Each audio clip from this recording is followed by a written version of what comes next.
बहुत बहुत स्वागत है आप सभी का study with Swati YouTube channel पर। दोस्तों आज के अपने इस वीडियो में हम बात करेंगे B Ed first semester CSJMU university of Kanpur की।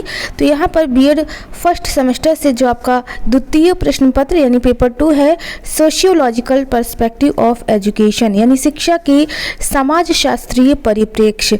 तो यहाँ पर पेपर 2 से आज के अपने इस वीडियो में हम यूनिट फर्स्ट को कंप्लीट कराएंगे। चूँकि अगर हम पेपर 1 की बात करें तो पेपर 1 को मैंने पूरा कंप्लीट करा दिया था यूनिट फर्स्ट से लेकर के 4th तक, जिसका पेपर आपका 6 मार्च 2023 को कंडक्ट कराया गया था। और यहाँ पर पेपर 2 की बात करें तो ये आपका 14 मार्च 2023 को कंडक्ट कराया जाना है। तो यहाँ पर आपको आज से कल में ये पूरा यूनिट यानी यूनिट फर्स्ट, सेकंड, थर्ड और फोर्थ इन सभी के 4 पार्ट होंगे और इन सभी को कंप्लीट करा दिया जाएगा। अगर हम यहाँ पर यूनिट की बात करें कि कौन सा यूनिट आज की इस वीडियो में कवर कराया जाएगा तो यहाँ पर विषय सूची में यूनिट फर्स्ट दी है जिसका नाम है समाज शास्त्र और शिक्षा का संबंध यानी relationship of sociology and education. इसमें यूनिट फर्स्ट में काफ़ी सारे इम्पॉर्टेंट शॉर्ट और लॉन्ग क्वेश्चन हैं जो कि आपके प्रीवियस ईयर में पूछे गए थे और जिनके आने की संभावना ज़्यादा है। जैसा कि आप सभी को पता है जो इस बार का पेपर पैटर्न है वह सब्जेक्टिव है, जिसमें 9 शॉर्ट क्वेश्चन आएंगे, ठीक है, और 2 आपके लॉन्ग क्वेश्चन आपको करने को मिलेंगे। ईच क्वेश्चन की बात करें तो ईच क्वेश्चन आपका लॉन्ग है 5 मार्क्स का, ठीक है, और शॉर्ट है 15 मार्क्स का।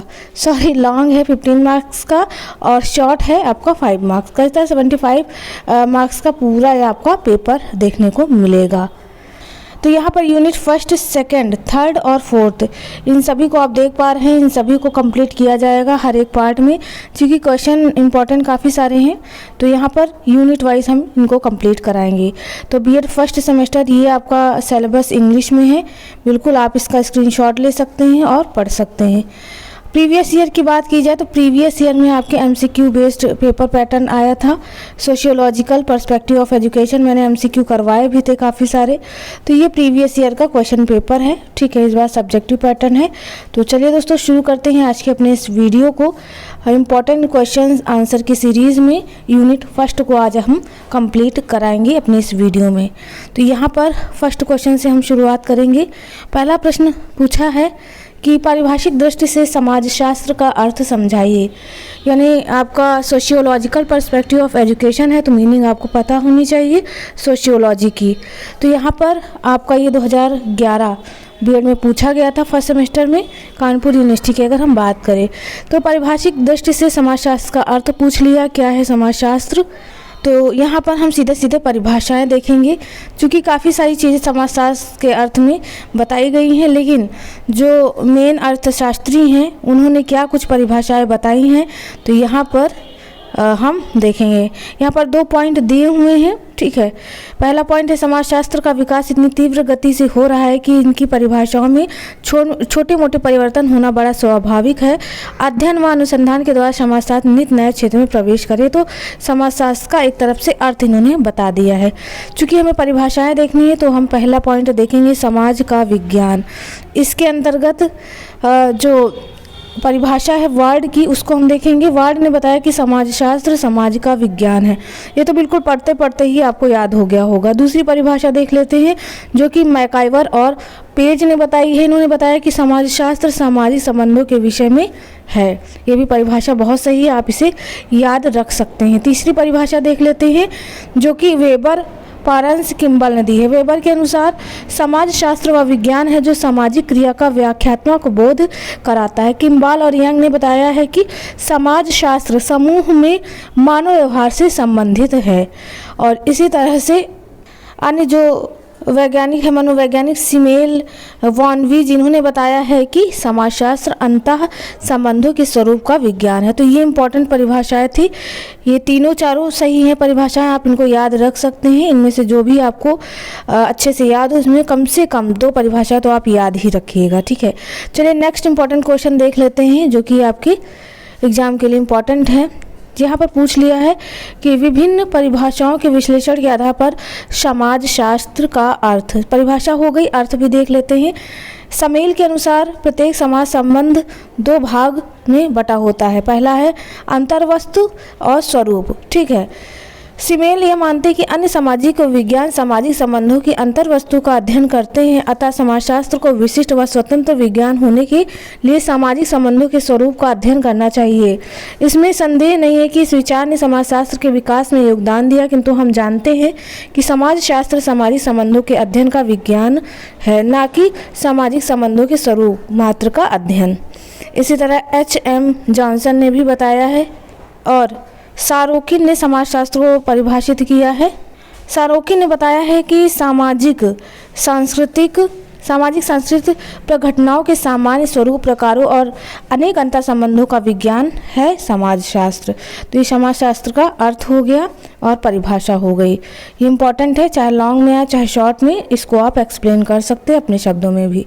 चलिए next important question, long question देख लेते हैं। चूँकि लॉन्ग क्वेश्चन देखेंगे तो इसमें आपके शॉर्ट अगर पूछे जाएंगे तो बिल्कुल आप बता सकते हैं। तो लॉन्ग इंपॉर्टेंट क्वेश्चन 2011, 12 और 13 इन तीनों में पूछा गया था कि समाजशास्त्र की वास्तविक प्रकृति स्पष्ट कीजिए। समाजशास्त्र की वास्तविक प्रकृति क्या है? तो हम यहाँ पर वास्तविक प्रकृति देख लेते हैं। यहाँ पर अगर हम बात करें समाजशास्त्र की वास्तविक प्रकृति को लेकर के, तो दिया है पॉइंट वाइज चीज़ें। पहला है समाजशास्त्र सामाजिक विज्ञान है, ना कि प्राकृतिक विज्ञान। ठीक है, इसमें बताया गया है कि सामाजिक विज्ञान में सामाजिक तथ्यों, घटनाओं एवं भौतिक पदार्थ, वनस्पति, विद्युत, ध्वनि व प्रकाश आदि प्राकृतिक विज्ञानों की विषय वस्तु है। इसलिए कह दिया है कि समाजशास्त्र सामाजिक विज्ञान है, ना कि प्राकृतिक विज्ञान। दूसरा पॉइंट है कि समाजशास्त्र एक प्रत्यक्ष या वास्तविक विज्ञान है, ना कि आदर्शात्मक। ठीक है, इसमें अध्ययन करते हुए पता चला कि आदर्शात्मक विज्ञान में क्या होना चाहिए का, यानी ये प्रत्यक्ष विज्ञान है एक तरफ से। थर्ड पॉइंट है समाजशास्त्र विशुद्ध विज्ञान है, ना कि व्यवहारिक विज्ञान। इसी तरह पॉइंट वाइज चीज़ें आप पढ़ लीजिए। ठीक है, पॉइंट वाइज आप अगर पॉइंट पता होंगे तो अंतर्गत आप खुद से लिख सकते हैं। फोर्थ पॉइंट है समाजशास्त्र एक अमूर्त है, ना कि मूर्त विज्ञान। अमूर्त मतलब जो दिखाई न दे, मूर्त मतलब जो दिखाई दे। ठीक है, तो सीधा सीधा इसे अमूर्त ही बता दिया है। अब यहाँ पर अगर आप सोचे कि अमूर्त दिखाई नहीं दे रहा तो कैसे हो गया, तो यहाँ पर देखिए अमूर्त से तात्पर्य किसी तथ्य के सामान्य पक्ष से है, उसके विशेष या पूर्ण पक्ष से नहीं। जैसे पाक यानी पाकिस्तान भारत युद्ध समाजशास्त्र का अध्ययन विषय नहीं है। समाजशास्त्र में युद्ध का अध्ययन सामाजिक संघर्ष की एक सामान्य प्रक्रिया के स्वरूप में, एक सामाजिक तथ्य के रूप में किया जाता है, इसीलिए इसे अमूर्त कहा गया है। अगला पॉइंट है समाजशास्त्र एक सामान्यीकरण विज्ञान है, ना कि विश्लेषणीकरण विज्ञान। ठीक है, तो ये सारे पॉइंट आ गए। 5 पॉइंट है इसकी प्रकृति को लेकर के। ये 5 पॉइंट आप याद करिए, अंतर्गत आप बना के लिख सकते हैं। चलिए नेक्स्ट इंपॉर्टेंट क्वेश्चन देखेंगे, जो कि है दीर्घ क्वेश्चन 3। पूछा है कि भारतीय समाज के आधुनिक स्वरूप की व्याख्या कीजिए। वर्तमान भारतीय समाज की उदयमान प्रवृत्तियों का उल्लेख कीजिए। कानपुर यूनिवर्सिटी 2012 में क्वेश्चन पूछा गया था। तो यहाँ पर भारतीय समाज का आधुनिक स्वरूप बताया है। इसमें कई सारे पॉइंट है, तो हम पॉइंट वाइज चीज़ें पढ़ते चलेंगे। पहला पॉइंट है जनतांत्रिक समाजवादी व्यवस्था। भारत में जनतांत्रिक सामाजिक व्यवस्था है। इस व्यवस्था में 2 तत्व निहित है, एक जनतंत्र और दूसरा समाजवाद। जनतंत्र के अनुसार भारत की जनता के हाथ में शासन की सर्वोच्च सत्ता है, और समाजवाद के अनुसार अगर हम बात करें तो व्यक्ति और समाज दोनों के उत्थान पर बल देकर वर्गविहीन समाज करने की कल्पना की गई है। ठीक है, नेक्स्ट पॉइंट आ जाता है सामाजिक न्याय। तीसरा है धर्मनिरपेक्षता। शॉर्ट में पूछ सकता है धर्मनिरपेक्षता के बारे में, तो इसे एक देख लीजिए। इसमें दिया है कि आधुनिक भारतीय समाज की प्रमुख विशेषता धर्मनिरपेक्षता है। यहाँ पर सभी व्यक्तियों को समान धार्मिक स्वतंत्रता, ध्यान दीजिएगा, धर्मनिरपेक्षता है समान धार्मिक स्वतंत्रता। ठीक है, धार्मिक स्वतंत्रता के परिणाम स्वरूप प्रत्येक व्यक्ति किसी भी धर्म को स्वीकार करने और उसका प्रचार और प्रसार करने के लिए स्वतंत्र होता है। राज्य किसी भी धार्मिक कार्य में कोई हस्तक्षेप नहीं करेगा। राज्य किसी भी धर्म विशेष का ना तो संरक्षण देता है, ना ही कोई सुविधा देता है। इसीलिए आप कहते हैं ना, भारत जो है विभिन्न धर्मों का और संस्कृति का जो है माना जाता है। मतलब यहाँ पर बहुधा ये सारी चीज़ें देखने को आपको मिलती हैं। नेक्स्ट पॉइंट है आर्थिक असमानता। 5th पॉइंट है बेरोजगारी, इसके अंतर्गत आप खुद से पढ़िएगा। 6 पॉइंट है संतुलित परिवारों का विघटन। 7 पॉइंट है दहेज प्रथा और बाल विवाह। 8 पॉइंट है निम्न जीवन स्तर। 9 पॉइंट हो गया जनसंख्या की वृद्धि। और 10 पॉइंट है स्त्रियों की दशा में परिवर्तन। ये ऐसे पॉइंट है जो अपने आप भी आप बना के लिख सकते हैं अंतर्गत। 11 पॉइंट है विघटनकारी शक्तियों को प्रोत्साहन। आगे बढ़ेंगे, आगे कुछ और पॉइंट है, काफ़ी सारे पॉइंट है आप देख पा रहे हैं। 12 पॉइंट है सामाजिक मूल्यों में परिवर्तन। 13 है नैतिक और धार्मिक मूल्यों में परिवर्तन। और 14 यहाँ पर हो गया उच्च आकांक्षाएं। बस इतने ही पॉइंट हैं। तो 14 चूँकि लॉन्ग है तो 14 पॉइंट ठीक है। तो आप इन पॉइंटों को जो है अच्छे से पढ़िएगा इस क्वेश्चन के आंसर के लिए। एक बार आप इसे फिर से चाहे तो देख लीजिए। आपके पास बुक वगैरह हो, सीरीज़ वगैरह हो तो वहाँ से इन क्वेश्चन को पढ़ सकते हैं। इंपॉर्टेंट क्वेश्चन हो जाता है। चलिए नेक्स्ट इंपॉर्टेंट क्वेश्चन देख लेते हैं। अगला इंपॉर्टेंट क्वेश्चन हमारा है, दीर्घ क्वेश्चन ही है आपका। तो क्वेश्चन पूछा है, क्वेश्चन इस तरह है कि शांतिपूर्ण एवं सामूहिक रहने के लिए विभिन्नता में एकता स्थापित करने में शैक्षिक संस्थाओं की भूमिका की विवेचना कीजिए। ये 2019 में पूछा गया था, इसलिए इम्पोर्टेंट क्वेश्चन है। तो इसमें देख लेते हैं पॉइंट, क्या कुछ पॉइंट हैं। तो यहाँ पर पॉइंट वाइज चीज़ें मेंशन है। पहला पॉइंट बताया है कि लोगों को भारत के प्रत्येक दृष्टिकोण से भारत की परिस्थितियों का ज्ञान कराया जाए और उन जानकारियों में स्वतंत्रता संघर्ष का समन्वय किया जाए। दूसरा पॉइंट है सभी जातियों तथा राज्यों के बीच संपर्क और सहयोग उत्पन्न करने के लिए शिक्षा व्यवस्था और कार्यों को इस प्रकार प्रोत्साहित किया जाए कि जिससे लोगों में अपने राष्ट्र के प्रति एकता का भाव विकसित हो सके। देखिए ये ऐसे पॉइंट हैं जो आप खुद से पढ़ के लिख सकते हैं, ठीक है, याद करने की ज़रूरत नहीं है, टाइम कम है। तीसरा पॉइंट है विभिन्न उद्देश्यों को लोकप्रिय नेताओं के जीवन से संबंधित साहित्य तैयार कराया जाए जिससे ज्ञान से प्रादेशिक एकता को स्थापित किया जाए। 4th पॉइंट है राज्यों की सांस्कृतिक अकादमियों राष्ट्रीय एकता आंदोलन की शक्तियां बनाने में सहयोग दिया जाए। इसी तरह से और भी काफ़ी सारे पॉइंट हैं जिन पॉइंटों को आप पढ़िए। चूँकि ये पॉइंट काफ़ी बड़े बड़े हैं, इनको पढ़ने में टाइम बहुत जाएगा, तो ये पॉइंट काफ़ी सारे हैं। इनमें से आपको जो भी पढ़ने में दिमाग में रह जाए पॉइंट सारे पढ़ लीजिए, ठीक है। आपके पास बुक वगैरह हो वहाँ से सारे पॉइंट पढ़ लीजिए ताकि आपको कुछ पॉइंट आपके एग्ज़ाम टाइम के समय जो है याद आए तो आप लिख सकते हैं। तो ये हो गया इस क्वेश्चन का इम्पोर्टेंट आंसर। नेक्स्ट क्वेश्चन देख लेते हैं। अगला प्रश्न पूछा है कि धर्मनिरपेक्षता का अर्थ स्पष्ट करते हुए धर्मनिरपेक्षता की प्रमुख विशेषताओं का उल्लेख कीजिए, अथवा धर्मनिरपेक्षता का अर्थ स्पष्ट कीजिए। भारत में धर्मनिरपेक्षता को अंगीकृत किए जाने के कारणों का प्रकाश डालिए। ये 2009, 13 और 18 इन सभी में क्वेश्चन पूछा गया था। अभी मैंने इसका आंसर बताया हुआ है जस्ट। तो यहाँ पर अर्थ परिभाषा देख लेते हैं कि क्या है धर्मनिरपेक्षता, यानी सेकुलरिज्म।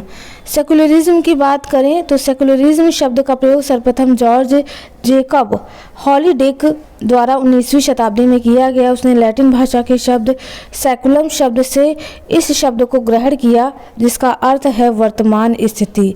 वास्तव में हॉलीडेक ने इस शब्द का प्रयोग सामाजिक अर्थों तथा नैतिक मूल्यों की प्रणाली के संदर्भ में किया था। उसकी इस मूल्य प्रणाली के आधार पर निम्नलिखित सिद्धांत थे। तो धर्मनिरपेक्षता एक एवं सामाजिक लक्ष्य, इसमें पहला पॉइंट है कि मनुष्य की भौतिक तथा सांस्कृतिक उन्नति को विशेष महत्व। दूसरा पॉइंट है उसके द्वारा सत्य की खोज पर बल। तीसरा है वर्तमान युग या विश्व की उन्नति से संबंध। चौथा तार्किक नैतिकता पर बल। ठीक है, ये सारे पॉइंट हो जाते हैं। चलिए हम मेन यहाँ पर जो है परिभाषा उनको देख लेते हैं। तो पहली है चेम्बर्स शब्दकोश के अनुसार इन्होंने क्या बताया कि धर्मनिरपेक्षता वह विश्वास है जो राजनैतिकता, शिक्षा आदि को धर्म से स्वतंत्र रखता है। ऑक्सफोर्ड शब्दकोश के अनुसार धर्मनिरपेक्षता वह सिद्धांत है जिसमें मानवता के हित के संदर्भ में नैतिकता को आधारित किया जाता है। इसमें ईश्वर से संबंधित विश्वासों को अलग रखा गया है। यह सिद्धांत व्यक्ति के वर्तमान जीवन पर अधिक बल देते हैं। इसी तरह से महात्मा गांधी ने बताया कि हम सभी धर्मों एवं विश्वासों को समान आदर प्रदान करते हैं, अर्थात हम सभी धर्म संभव में आस्था रखते हैं। इसी तरह विल्बर्ट मूर ने भी परिभाषा बताई है। तो काफ़ी सारी परिभाषाएं हैं, आप इन परिभाषाओं को देख पा रहे हैं। आपको इनमें से जो भी परिभाषा याद हो पा रही है, कम से कम 2 परिभाषा जो है याद कर लीजिए, चूँकि ये लॉन्ग क्वेश्चन है तो 2 परिभाषा तो आपको याद ही होनी चाहिए। चलिए आगे बढ़ते हैं और धर्मनिरपेक्ष राज्य के लक्षण देख लेते हैं, क्या कुछ लक्षण हैं। तो पहला है, राज्य का अपना कोई धर्म नहीं होगा। धर्म के आधार पर राज्य किसी व्यक्ति के साथ भेदभाव नहीं करेगा। सभी नागरिक बिना किसी धार्मिक भेदभाव के सरकारी सेवा में प्रवेश करेंगे। राज्य किसी विशेष धर्म के अनुयायी को प्राथमिकता नहीं देगा। धार्मिक शिक्षा देना परिवार और धार्मिक संस्थाओं का काम होगा। नैतिक शिक्षा सभी शैक्षिक कार्यक्रमों का अभिन्न अंग होगा। ठीक है। धर्मनिरपेक्षता की विशेषताएं भी हैं जो कि पूछी जाती हैं शॉर्ट और लॉन्ग दोनों में, तो इनको हम पॉइंट वाइज पढ़ लेते हैं। धर्मनिरपेक्षता की विशेषताओं में हमारा पहला विशेषता है धर्म का प्रभाव न्यूनतम, यानी किसी धर्म का प्रभाव न्यूनतम मतलब किसी एक धर्म को यहाँ पर मान्यता नहीं दी जाती है। दूसरा है बहुबुद्धिवाद का महत्व। इसके अंतर्गत प्रत्येक मानवीय व्यवहार में समस्याओं पर तर्क के आधार पर विचार किया जाता है, धार्मिक आधार पर नहीं। ठीक है।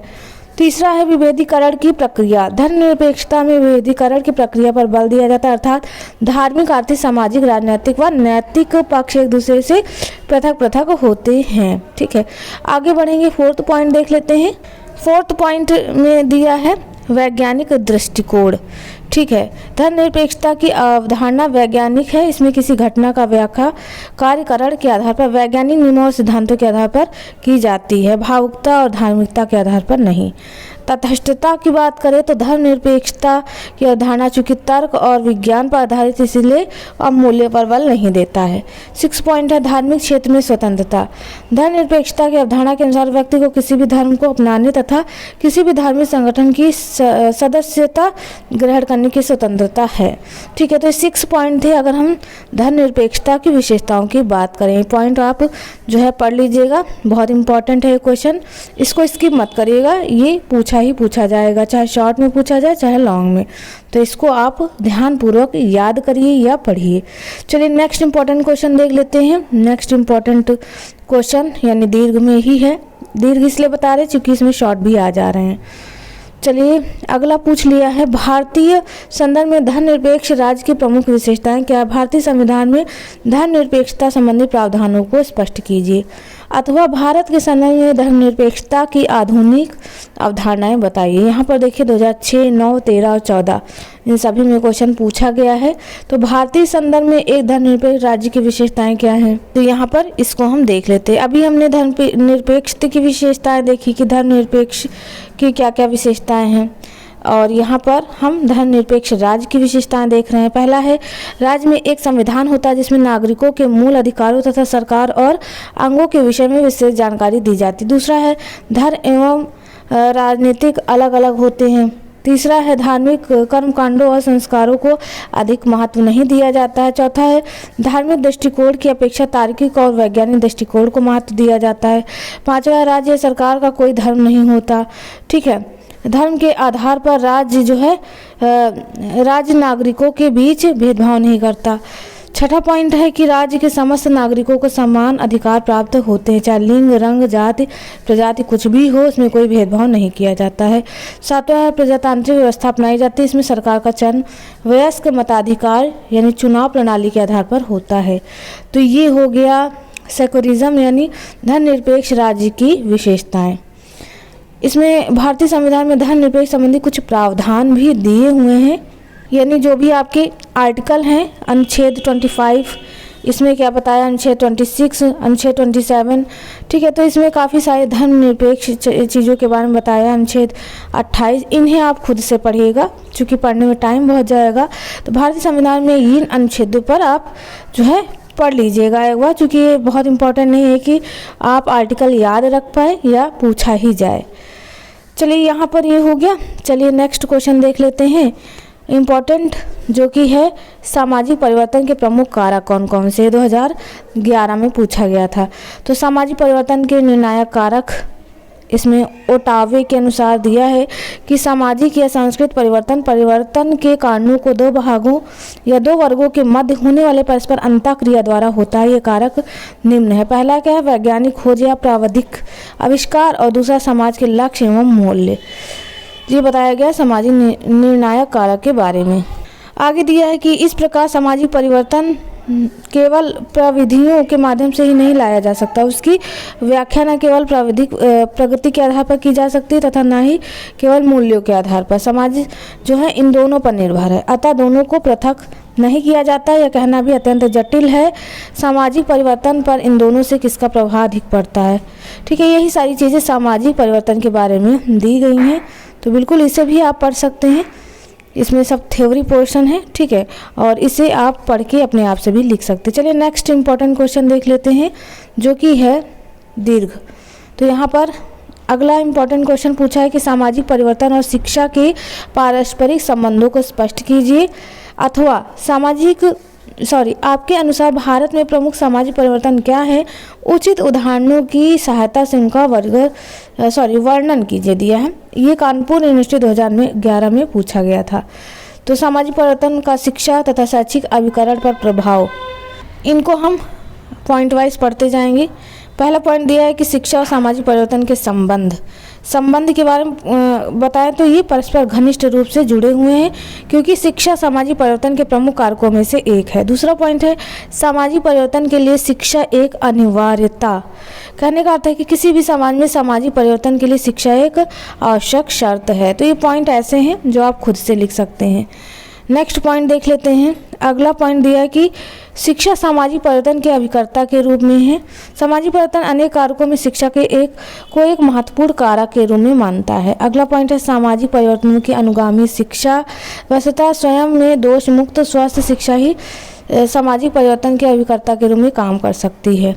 अगला पॉइंट है सामाजिक परिवर्तन की शिक्षा तथा अन्य शैक्षिक अभिकरण पर प्रभाव।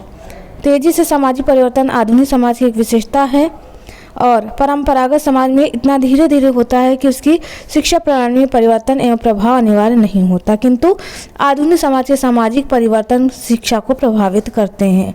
इसी तरह से अगला पॉइंट है विज्ञान तथा तकनीकी विकास पर शिक्षा का क्या प्रभाव पड़ता है। ठीक है, ये काफ़ी सारे पॉइंट हैं। अगला पॉइंट है सामाजिक परिवर्तन के प्रभाव के रूप में शिक्षा।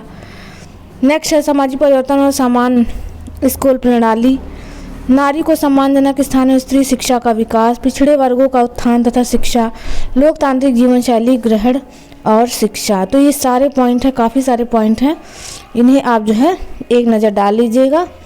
मैं ये नहीं कहती याद करिए बैठ के, टाइम नहीं बचा, पढ़िए और पढ़ के जो है क्वेश्चन का आंसर दीजिए, क्योंकि बीएड में आप रट की चीज़ों को नहीं लिख सकते हैं।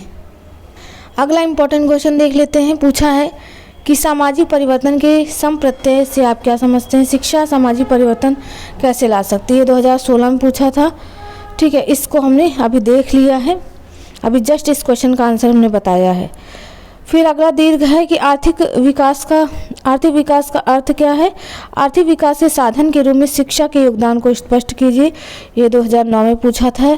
अथवा करके दिया है कि आर्थिक विकास के लिए शिक्षा किस प्रकार से एक महत्वपूर्ण उपकरण है, व्याख्या कीजिए। 2011 में पूछा था। आर्थिक विकास के साधन के रूप में शिक्षा की भूमिका बताइए। 2012 और 2019 में पूछा था। फिर है आर्थिक विकास का अर्थ। देखिए इस आर्थिक विकास से कितने क्वेश्चन बने, 2018, 19, 12, 11 सब में ही पूछा गया। तो आप सोच लीजिए कितना इंपॉर्टेंट क्वेश्चन हो जाता है। इसको स्किप ना करिए, इसको जो है आप ज़रूर पढ़िएगा। आर्थिक विकास का अर्थ हम यहाँ पर देख लेते हैं। आर्थिक विकास के अर्थ की बात करें तो दिया है कि आर्थिक विकास का अर्थ शुद्ध राष्ट्रीय आय में दीर्घकालीन वृद्धि को सूचित करने वाली प्रक्रिया से है। दूसरे शब्दों में आर्थिक विकास और प्रक्रिया जिसके द्वारा अर्थव्यवस्था में राष्ट्रीय आय और प्रति व्यक्ति आय में दीर्घकालीन और सतत वृद्धि होती है। आर्थिक विकास को विभिन्न रूप से परिभाषित भी किया गया है। यहाँ पर देखिए कितनी सारी परिभाषाएँ दी हैं। तो यहाँ पर हम एक और दो परिभाषाएँ ही देखेंगे, बाकी जो है आप खुद से पढ़िएगा। W.A. लेविस की परिभाषा देखते हैं। इन्होंने बताया कि आर्थिक विकास का अर्थ प्रति व्यक्ति उत्पादन से लगाया जाता है। प्रति व्यक्ति उत्पादन की वृद्धि एक ओर उपलब्ध प्राकृतिक साधनों पर तथा दूसरी ओर मानवीय व्यवहार पर निर्भर करता है। इसी तरह से मायर व वोल्डीन ने बताया कि आर्थिक विकास एक प्रक्रिया जिसके द्वारा दीर्घकाल में किसी अर्थव्यवस्था की राष्ट्रीय आय में वृद्धि होती है। तो 2 परिभाषाएं बहुत हैं लॉन्ग में, लेकिन यहाँ पर काफ़ी सारी परिभाषाएं दी हैं, आप इन्हें भी पढ़ सकते हैं। पॉल एडवर्ड की आर्थिक विकास के साधन के रूप में शिक्षा का योगदान, ये सारी चीज़ें हैं। यहाँ पर आर्थिक विकास के साधन के रूप में शिक्षा का योगदान अगर हम बात करें तो यहाँ पर काफ़ी सारी चीज़ें दी हैं, इन्हें जो है पॉइंट वाइज पढ़िए। अगला पॉइंट है आर्थिक विकास के साधन के रूप में शिक्षा का योगदान। शिक्षा उपयोग की वस्तु में उत्पादन कारक है, ये पॉइंट आ जाते हैं। शिक्षा मनुष्य के द्वारा वस्तुओं में सुधार करती है। शिक्षा आय वृद्धि में सहायक है, ये सारे पॉइंट हैं। आर्थिक सामाजिक समझ उत्पन्न करने में सहायक होता है। अर्थशास्त्र के दृष्टिकोण से शिक्षा, ये सारे चीज़ें हो गई। विनियोग के रूप में शिक्षा, ठीक है। तो ये जो पॉइंट हैं इनको एक नज़र डाल के आप देख लीजिएगा, चूँकि ये इम्पॉर्टेंट क्वेश्चन है तो इसे आप स्किप नहीं कर सकते हैं, इसे आप ज़रूर पढ़ लीजिएगा ध्यानपूर्वक। चलिए नेक्स्ट इम्पॉर्टेंट क्वेश्चन देखते हैं। चूँकि अभी काफ़ी सारी चीज़ें हैं, हम इतनी जल्दी कवर करा रहे हैं यूनिट फर्स्ट को कि इम्पॉर्टेंट क्वेश्चन आपको पता चल जाए कि कौन कौन से पूछे जा सकते हैं। तो दीर्घ में अगला इम्पॉर्टेंट क्वेश्चन है, शिक्षा एक सामाजिक एवं गत्यात्मक प्रक्रिया, इस कथन की व्याख्या कीजिए। कानपुर यूनिवर्सिटी 2018 में क्वेश्चन पूछा गया था। तो इसमें लघु में देख लेते हैं शिक्षा का अर्थ और परिभाषा। देखिए शिक्षा का अर्थ और परिभाषा कई बार मैंने वीडियो में बताई हुई है। जो आपका पेपर वन था आपका फिलोसफिकल पर्सपेक्टिव ऑफ एजुकेशन, तो इसमें पूरा शिक्षा के बारे में मैंने बताया था, ठीक है। तो यहाँ पर फिर भी हम 1-2 परिभाषा देख लेते हैं। आध्यात्मिक दार्शनिक जगत गुरु शंकराचार्य के अनुसार सह विद्या या विमुक्ता, शिक्षा वह है जो मुक्ति दिलाए, यह विस्तृत व्याख्या का विषय है। ये सारी परिभाषाएं हैं, तो अपने हिसाब से आप लिख सकते हैं, ठीक है। चलिए नेक्स्ट देख लेते हैं। तो 2019 में क्वेश्चन पूछा था कि सांस्कृतिक परिवर्तन से क्या तात्पर्य है। सांस्कृतिक परिवर्तन लाने से शिक्षा की भूमिका की विवेचना कीजिए। तो तात्पर्य देख लेते हैं। तो यहाँ पर सांस्कृतिक परिवर्तन से तात्पर्य, यह समाज के आधारभूत परिवर्तनों पर प्रकाश डालने वाला एक विस्तृत एवं कठिन विषय है। इस प्रक्रिया में समाज की संरचना एवं कार्यप्रणाली की एक नई शुरुआत होती है। इसके अंतर्गत मूलतः परिस्थिति, वर्ग, स्तर तथा व्यवहार के अनेकानेक प्रतिमान बनते हैं एवं बिगड़ते हैं। समाज गतिशील है और समाज के साथ परिवर्तन अवश्य भावी है। यही सारी चीज़ें सांस्कृतिक परिवर्तन के तात्पर्य में बताई गई हैं। काफ़ी सारी चीज़ें हैं, ठीक है। क्योंकि अगर ये पढ़ेंगे हम काफ़ी टाइम लगेगा, तो आप जो है मेन पॉइंट इसमें जो है वो देखते चलिए। तो सांस्कृतिक व्यवहारों में हुए परिवर्तनों को निम्नलिखित 4 प्रक्रियाओं में वर्गीकृत किया है। संस्कृतिकरण, आधुनिकीकरण, लौकिकीकरण एवं पश्चिमीकरण के रूप में समझा जा सकता है, ठीक है। आगे बढ़ेंगे। नेक्स्ट इंपॉर्टेंट क्वेश्चन आ जाता है, समाजशास्त्री परिप्रेक्ष्य से आप क्या समझते हैं। देखिए आपका सब्जेक्ट ही है psychological perspective education, sociological perspective of education. तो वही पूछ लिया है कि सोशियोलॉजी या सोशियोलॉजिकल पर्सपेक्टिव क्या है, तो आपको पता होना चाहिए ये है क्या। तो यहाँ पर इसके संदर्भ में बताया गया है कि किसी भी विषय के संबंध में परिप्रेक्ष्य या दृष्टिकोण का आशय यह होता है कि उसके अध्ययन में किया जाने वाला अध्ययन का एक विशेष संदर्भ। जैसे जब हम किसी घटना का अध्ययन करते हैं तो उसकी स्थिति एवं अस्तित्व आदि के संदर्भ में अनेकों आयाम हो सकते हैं, और इन आयामों से अध्ययनकर्ता जिन तत्वों पर विशेष ध्यान देता है वही उसका परिप्रेक्ष्य दृष्टिकोण कहलाता है। सामाजिक विज्ञान के अंतर्गत विभिन्न विषयों में शामिल किया गया, जैसे अर्थशास्त्र, दर्शन शास्त्र, राजनीतिक शास्त्र, मनोविज्ञान एवं समाजशास्त्र। इन सभी विषयों के अध्ययन का अपना एक परिप्रेक्ष्य होता है। किसी घटना का अध्ययन अलग अलग विषयों में अलग अलग परिप्रेक्ष्य में किया जा सकता है। जैसे अर्थशास्त्री जो है आर्थिक परिप्रेक्ष्य में, समाजशास्त्र में समाजशास्त्री परिप्रेक्ष्य में, इतिहास जो है ऐतिहासिक परिप्रेक्ष्य में करता है। इसी संबंध में जो है अलग अलग अर्थशास्त्री करते हैं। तो यहाँ पर किंग्सले डेविस ने बताया कि मूलतः हम समाज को एक व्यवस्था तथा सामाजिक संबंधों, उनके भेद जो शामिल नहीं है के रूप में देखते हैं। ये हो गया समाजशास्त्र सोशियोलॉजिकल पर्सपेक्टिव के बारे में चीज़ें। तो देखिए ये पूछ सकता है, आप इसे पढ़ लीजिएगा। समाजशास्त्र और शिक्षा शास्त्र में संबंध या अंतर पूछ सकता है। तो अगर हम इनकी डिफरेंसेस की बात करें तो इसमें सोशियोलॉजी और एजुकेशन दोनों के बारे में बताया है। इसे आप एक नज़र में पढ़ लीजिएगा। वैसे पूछेगा तो शॉर्ट में ही, अदरवाइज लॉन्ग में तो नहीं पूछेगा। नेक्स्ट इंपॉर्टेंट क्वेश्चन, व्यक्ति और समाज के मध्य संबंधों पर एक संक्षिप्त टिप्पणी। तो व्यक्ति और समाज के बीच में क्या संबंध होता है? जन्म से मानव पशु की भांति होता है जब कोई प्राणी जन्म लेता है। ये सारी चीज़ें दी हैं, इसमें सामवेगिक प्रवृत्तियाँ होती हैं। हम जानते हैं जैसा जगत होता है वैसा ही आचरण होता है। पता है कि व्यक्ति और समाज, व्यक्ति जो है समाज का अंग है और समाज में रहते हुए चीज़ें ग्रहण करता है। यही सब जो है आप टिप्पणी में लिख सकते हैं और यही सारी चीज़ें जो हैं इसमें बताई गई हैं। ठीक है, माइका और पेज ने बताया है, काफ़ी सारी चीज़ें हैं। नेक्स्ट इंपॉर्टेंट क्वेश्चन है कि वर्तमान समाज में परिवार का स्वरूप बदल गया, स्पष्ट कीजिए। तो जैसे जैसे शिक्षा का स्तर बढ़ता जा रहा है, पारिवारिक स्थिति भी बदलती जा रही है और चीज़ें भी बदलती जा रही हैं। क्योंकि अब हर घर में शिक्षा का प्रसार बढ़ता जा रहा है, तो बिल्कुल जो परिवार का स्वरूप है वो भी बदल गया। ये सारी चीज़ें इस क्वेश्चन के आंसर में बताई गई हैं और अधिक देखने के लिए आप इसे पढ़ सकते हैं। अगला क्वेश्चन है कि भारतीय सामाजिक व्यवस्था में असमानताओं को दूर करने के लिए कदम उठाए जाने चाहिए। क्या कदम उठाए जाने चाहिए? तो कई सारे कदम उठाए जा सकते हैं, इसमें दिए हैं, आप देखिएगा। चूँकि इतना इम्पोर्टेंट नहीं तो मैंने स्किप किया है। अगला है कि सामाजिकरण में परिवार का क्या महत्व है। तो सामाजिकरण परिवार का ही अंग है। सामाजिकरण विकास का अर्थ है समाज की भाषा, रहन सहन की विधियाँ, व्यवहार प्रतिमानों को सीखकर समाज में समायोजन करना। ठीक है, समाज में जो है समायोजन में प्रेम, सहानुभूति, सहयोग, यही सारी चीज़ें जो हैं होती हैं। इन सब की शिक्षा जो है बच्चे जो है परिवार से ही स्वाभाविक रूप से प्राप्त करते हैं। इसलिए सामाजिकरण में परिवार की जो है महत्वपूर्ण भूमिका होती है। ये सब जो है अपने आप से लिख सकते हैं। नेक्स्ट इंपॉर्टेंट क्वेश्चन देख लेते हैं। 2017 में पूछा था कि सामाजिक व्यवस्था की प्रमुख विशेषताएं क्या हैं। तो विशेषताएं भी आप अपने हिसाब से लिख सकते हैं। यहाँ पर कई सारी विशेषताएं दी हुई हैं। जैसे कि पहली विशेषता अगर हम बात करें तो देश की सामाजिक व्यवस्था में राजतंत्र होता है, जिसके अंतर्गत शासन प्रणाली नागरिकों के अधिकार, कर्तव्य, सरकार के दायित्व, वर्ण भेद, जाति, धर्म एवं लिंग आज सामाजिक व्यवस्था अपनाती है या बनाती है। इसी तरह से अन्य पॉइंट भी हैं, क्योंकि पॉइंट काफ़ी बड़े बड़े हैं, तो इन पॉइंटों को आप देखिए और खुद से पढ़ के जो है अगर सीरीज़ वगैरह है या बुक वगैरह तो वहाँ से भी लिख सकते हैं। नेक्स्ट इंपॉर्टेंट क्वेश्चन, सामाजिक परिवर्तन में शिक्षा की भूमिका पर एक संक्षिप्त टिप्पणी। बहुत इंपॉर्टेंट क्वेश्चन है। 2019, 17, 18 और 2012 इन सभी में पूछा है कि सामाजिक परिवर्तन की दृष्टि से शिक्षा का कार्य और टिप्पणी। ठीक है, तो क्या कार्य हो गया यहाँ पर? पहला पॉइंट देख लेते हैं, शिक्षा के द्वारा सामाजिक मूल्यों का संरक्षण। दूसरा, शिक्षा के द्वारा नवीन विचारों की स्वीकृति। ये सारे पॉइंट है। तीसरा, शिक्षा एक सामाजिक गतिशीलता है। शिक्षा के द्वारा सामाजिक सुधार। शिक्षा के द्वारा सामाजिक परिवर्तन का मूल्यांकन।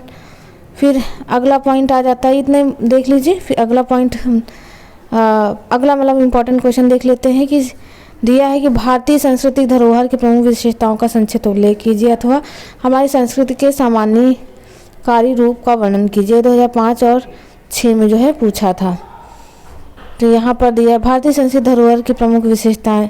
तो इसमें विशेषताओं में हम पॉइंट जल्दी जल्दी देखेंगे। पहला पॉइंट है दूसरी संस्कृतियों को आत्मसात करने की क्षमता। दूसरा पॉइंट है प्रत्येक जीव में ईश्वर का अस्तित्व स्वीकारना।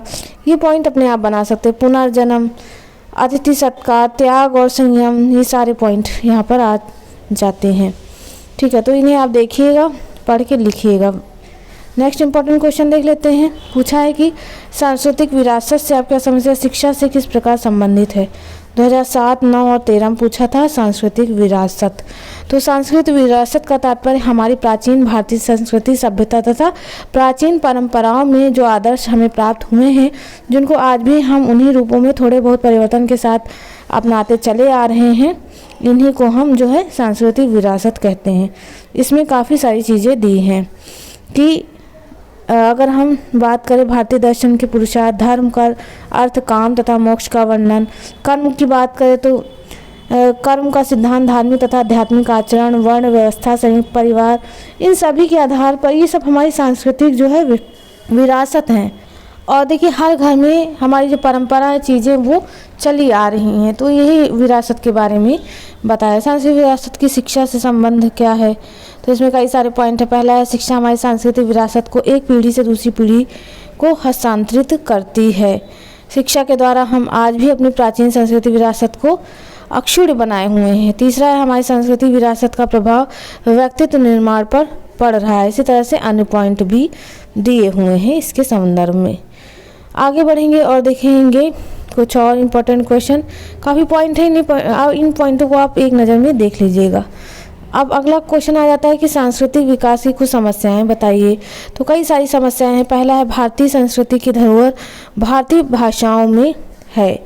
हमारे देश के अधिकांश आधुनिक शिक्षा शास्त्री अंग्रेजी भाषा के रूप में एक विदेशी भाषा को भारत की आत्मा हिंदी से अधिक महत्व दे रहे हैं। इस प्रकार देश की शिक्षा और संस्कृति दोनों का अहित कर रहे हैं। देखिए ये एक जो है एक बाधा है, एक समस्या हो रही कि आजकल देखते हैं सभी वेस्टर्न कल्चर अपना रहे हैं, सभी इंग्लिश को ज़्यादा प्रेफर कर रहे हैं। जो हमारी चीज़ें जैसे संस्कृति, हिंदी, ठीक है, हमारी चीज़ों को भूलते जा रही है, यही एक दिक्कत है। दूसरा पॉइंट है सांस्कृतिक धरोहर का संबंध उच्च मानवीय मूल्यों से होता है।